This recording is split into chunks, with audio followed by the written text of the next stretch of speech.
This guy. So I pulled up both. I pulled up the argument for it and the argument against it. And then I got some more for the arguing for it. All right. And the hair which enveloped his body, his name was Esau, meaning covered with hair. Right. The corresponding word for the Arabic is ata, with the transliteral root ayentaya. This word likewise means covered with hair. And Ibn Manthur's cohesive and authoritative work on the Arabic language entitled Lisan al-Arab, the Arabic tongue, he states, I don't really, do I care what he states? Yeah, let me check what he states. Atha al-Atha, having murky color with an abundance of hair. Al-Atha, an abundance of ugly and coarse hair, i.e. Al-Unta, Athwa, feminine hairy woman, i.e. hag. Al-Uathu, coarse head hair matted in spite of being combed. Coarse hair. Coarse hair. Not wool, coarse. Al-Ati, a person's hair. Al-Watha, Atha, perhaps reference to a hairy man, is Ati, an old man. Athwa, Atha, hyenas. Hyena hair. Sticking straight up. Got hyena. Alright. Alright. About the name of Jacob's twin brother Esau, Genesis, Hebrew Lexicon. Alright. So I'm not going into all the, the lexicon of all the names, because you know that you can go to very well studied elders of churches and you can get the breakdowns on there, or you can just research for yourself, but I'm not going to go into that right now. Thus the missionaries to argue any further for the Quranic name Esau for Jesus has any relation to the Hebrew name of Jacob's disavowed twin brother is to dispute canonized authorities in Semitic etymology and to further discredit themselves. So this guy saying, thus for the missionaries to argue any further that the Quranic name Esau is Jesus has any relation to the Hebrew name for Jacob's disavowed twin brother Esau is to dispute canonized authorities. Who is the authority? The same people that gave you Jesus. So he's saying, oh, y'all better not go into this.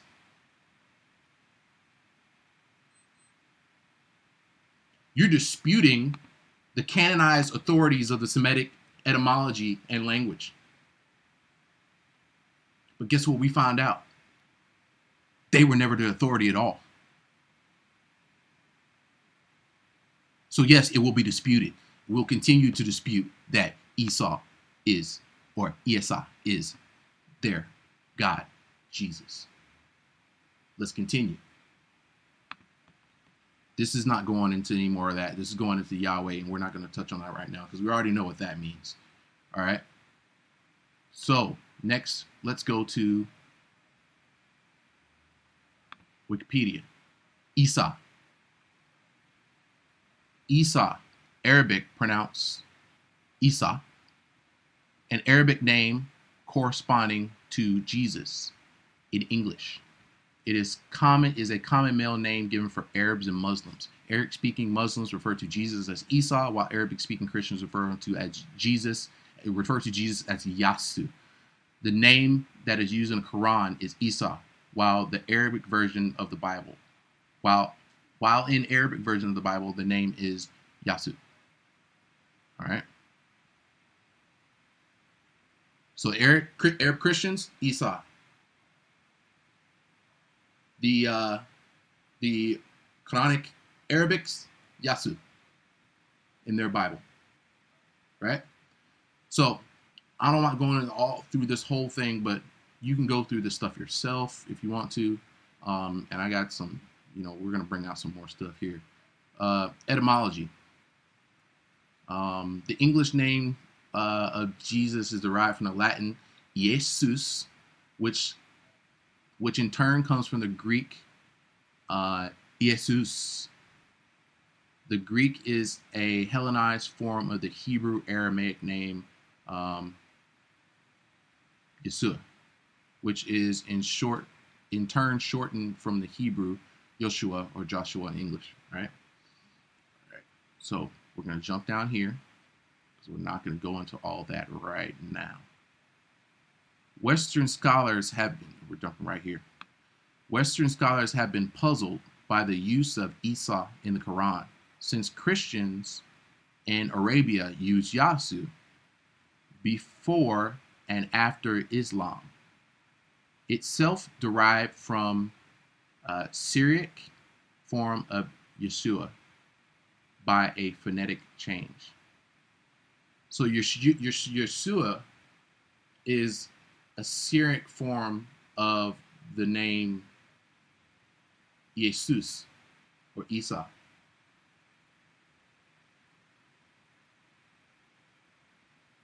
That's what that is. Okay? All right.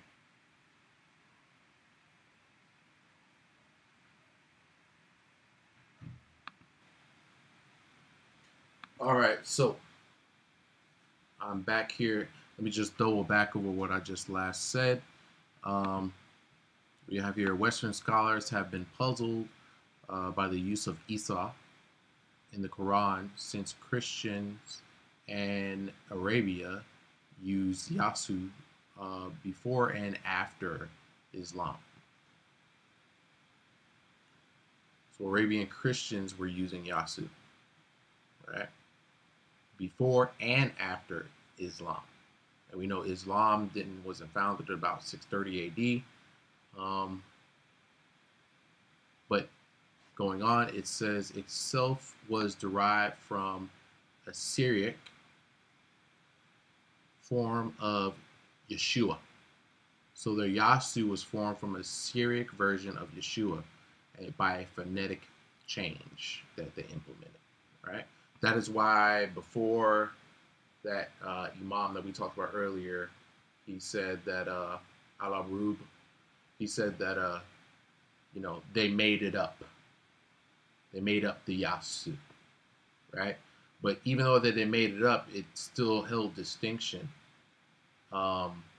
being used in other cultures, being used in other languages, and being used by many people, and written down in text. So we know a lot of things that they so-called made up, but come to find out, a lot of things that we thought that they made up, they actually were just naming deities that they worshipped. Okay. Something that jumped out to me right up here is jump right here. It says that Josephus furnished important evidence for the wide variety of Hebrew names represented in Greek by Iesus. So there was a wide variety of Hebrew names that were represented in Greek by Iesus. Going on to the Esau, Yasu, right? So we have what they used here. Iesus, Esau, Esau, Yasu. But we don't go back to the way back into Genesis of actually where did they get all this stuff. So let's jump here. There is a major discrepancy between the Hebrew/Aramaic. Now, I'm going to go into this a little bit later, but Hebrew is not the same as Aramaic. Okay? Both are considered to be ancient languages. You have the, I'm just going to touch on this, I'm not going into it. But Hebrew, you have the ancient Hebrew, which is abjad, which means it contains no vowels. And you have the Aramaic, which is abjad, which contains no vowels. Both are Semitic or Shemitic languages, right? But we all know that Hebrew was the first established language and Aramaic must have came after. Like, for instance, if you look at Arabic today, Arabic contains dots all over the top of it. I spent quite a while in the Middle East and studying. Arabic contains dots representing their vowels, which is vowels are indicated in Arabic today. But Aramaic does not contain the dots. Aramaic is abjad, just like the Hebrew. But we know through scripture that Hebrew was the heavenly language. And then after the split came several other languages, Aramaic, which was most likely from Aram, who was prior to Eber. But the language didn't come up until after Peleg. Now that might confuse the heck out of you, but we'll talk about that later. All right. So just to go back on this, there is a major discrepancy between the Hebrew Aramaic and the Muslim Arabic forms of this name. Since the Hebrew form of the name has voice pharyngeal, ayun, ein, consonant, and the end of the name, as does Christian Arabic Yasu, while the Muslim form Isa has the an and the beginning at the beginning of the name. So Esau has the an at the beginning of the name, and guess what? So does Esau has the an at the beginning of the name. Matter of fact, he says this. For the reason, some, such as Ahmed Didat, stated that the Arabic name Esau is related to the biblical Esau, which begins the pharyngeal. It is also similar to the vowels in Aramaic version of Jesus. The Arabic version, the Jesus is the Aramaic. On to Iesus in the Greek, which derives from the Aramaic. And the implementation of the J changed it to Jesus. I'm not saying, don't get me twisted, I'm not saying that the attributes of the Messiah, who is represented with the name Jesus in Scripture, is the same as Esau represented in Scripture. But what I'm saying in their invocation of the name and the representation that they're using as the false Messiah today, they are actually attributing the attributes of Esau to the Jesus that they worship. Iesus Christos. Christos, look it up. Kratos, God of war, Roman God of war.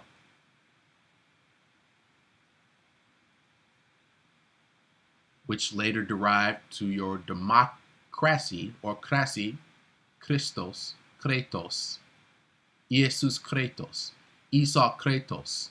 What was Esau blessed with the ability to do? Pause for a moment. He was blessed with the ability to war. War.